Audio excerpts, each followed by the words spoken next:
And join me late in the programme when we'll be finding out why one Devon village has had its Christmas cancelled. The Panto's been pulled over a race row. Next, which Panto won't you be able to see in Merton Village? Snow White and the 7 Asylum Seekers. You're absolutely right. Yeah, that's bang on.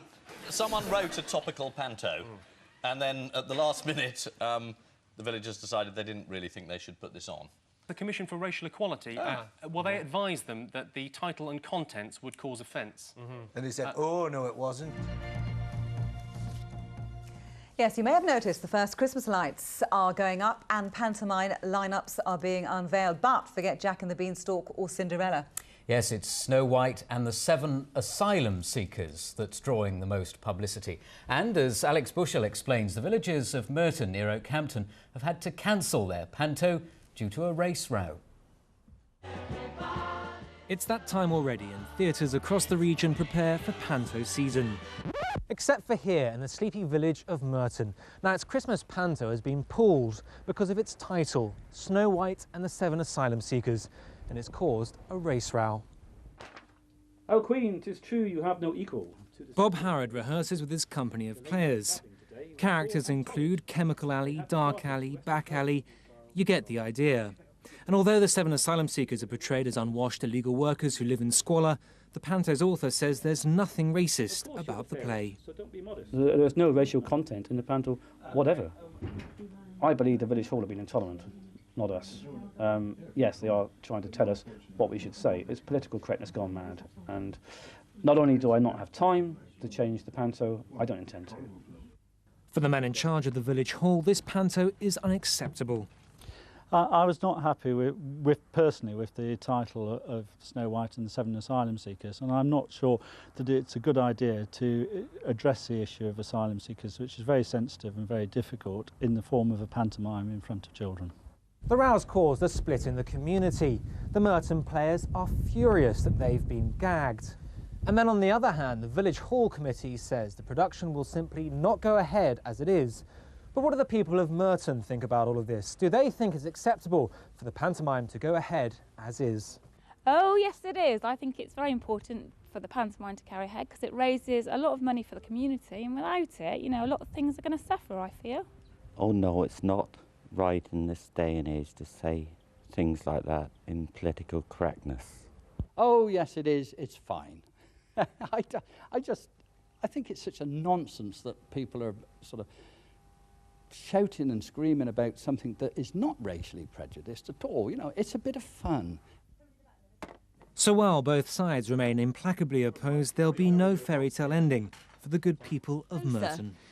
It's a pretty provocative title, so provocative that it's attracted international media attention.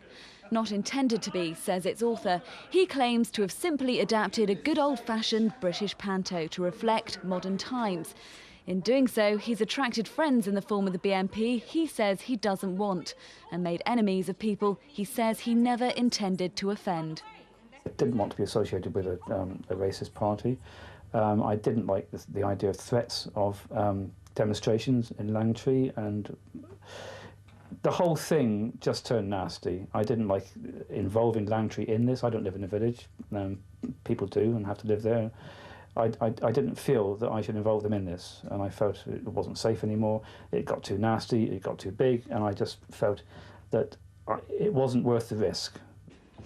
It's not just the title, but also the content that's been causing the controversy. We actually have to give false names so the DSS don't know that we work, and the quarry managers don't know we're us. News that the show will not go on has been welcomed by groups working towards racial equality. Stereotyping a particular group in a very negative way. It's not illegal what they're doing, it's just a case, it's on a moral ground. What do they want their kids to be talking about in 10, 20 years' time, you know, about people from other races, etc. So on the moral ground, it's, you know, I'm glad that they've decided to pull the plug on it.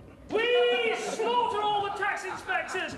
We slaughter all the DSS snoops! Less than 24 hours ago, he was refusing to be gagged. Today, he pulled his own pantomime after just one rehearsal.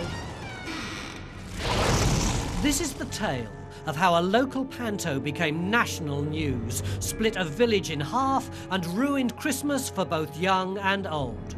Ruined it for everyone. I'm really gutted that there's no panto in Merton this year, because I was going to be in it, and I've been in one before and I was really gutted that it wasn't going to be on this year.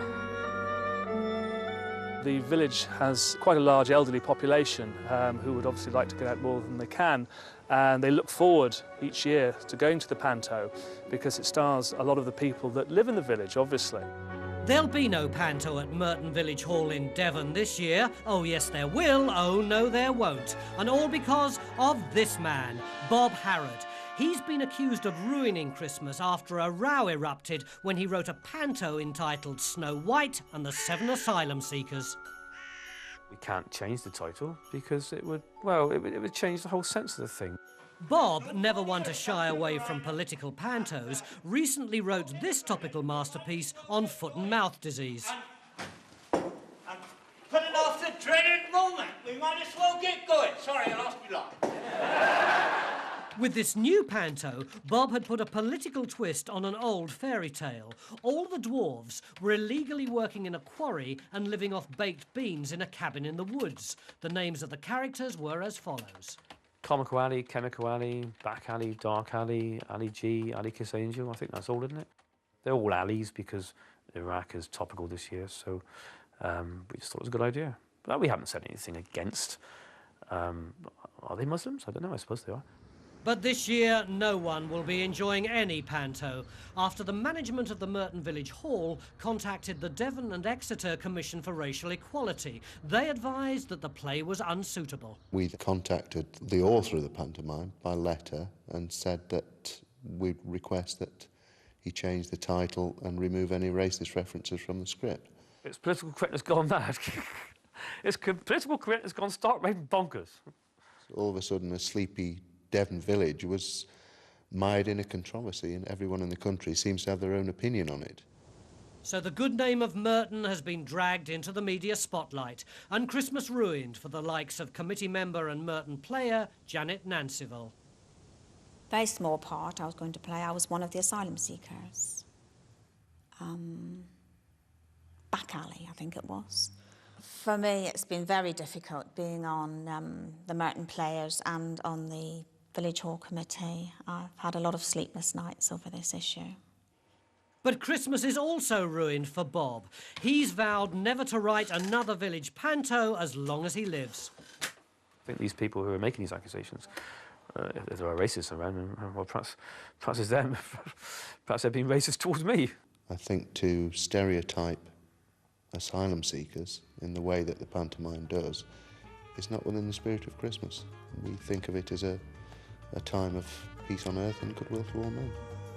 So, a village divided, a community split in half. Christmas ruined for old and young. Only time will tell if wounds will heal and whether this small community will ever enjoy a Christmas panto again.